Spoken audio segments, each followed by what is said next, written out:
দিল্লির সাম্প্রতিক বিক্ষোভে আইনশৃঙ্খলা বাহিনীর সামনে নতুন এক প্রযুক্তিগত চ্যালেঞ্জ তৈরি হয়েছে। মোবাইল ইন্টারনেট বন্ধ থাকার পরও বিক্ষোভকারীরা কিভাবে নিজেদের মধ্যে বার্তা আদান প্রদান চালিয়ে গেছেন সেটি এখন তদন্তের অন্যতম গুরুত্বপূর্ণ বিষয়। ভারতীয় গণমাধ্যমের তথ্য অনুযায়ী বিক্ষোভকারীদের একটি অংশ এমন কিছু অ্যাপ ব্যবহার করেছে যা ইন্টারনেট বা মোবাইল নেটওয়ার্ক ছাড়াই কাজ করতে সক্ষম। এসব app Bluetooth low energy mesh network প্রযুক্তির মাধ্যমে কাছাকাছি থাকা স্মার্টফোনগুলোর মধ্যে সরাসরি সংযোগ তৈরি করে ধাপে ধাপে বার্তা পৌঁছে দেয়।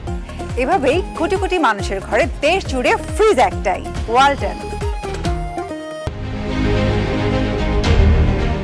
দিল্লি পুলিশের ধারণা, এই পদ্ধতি ব্যবহার করায় প্রচলিত নজরদারি ব্যবস্থায় রিয়েল টাইমে যোগাযোগ শনাক্ত করা কঠিন হয়ে পড়েছে।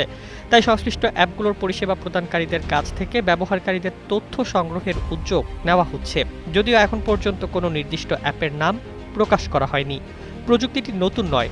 আন্তর্জাতিক বিভিন্ন আন্দোলন, বিশেষ করে 2019 সালের হংকংয়ের গণতন্ত্রপন্থী বিক্ষোভ সহ Nepal, Iran, Uganda, Madagascar, Taiwan ও মালয়েশিয়ার বিভিন্ন আন্দোলনেও একই ধরনের প্রযুক্তি ব্যবহারের তথ্য উঠে এসেছে।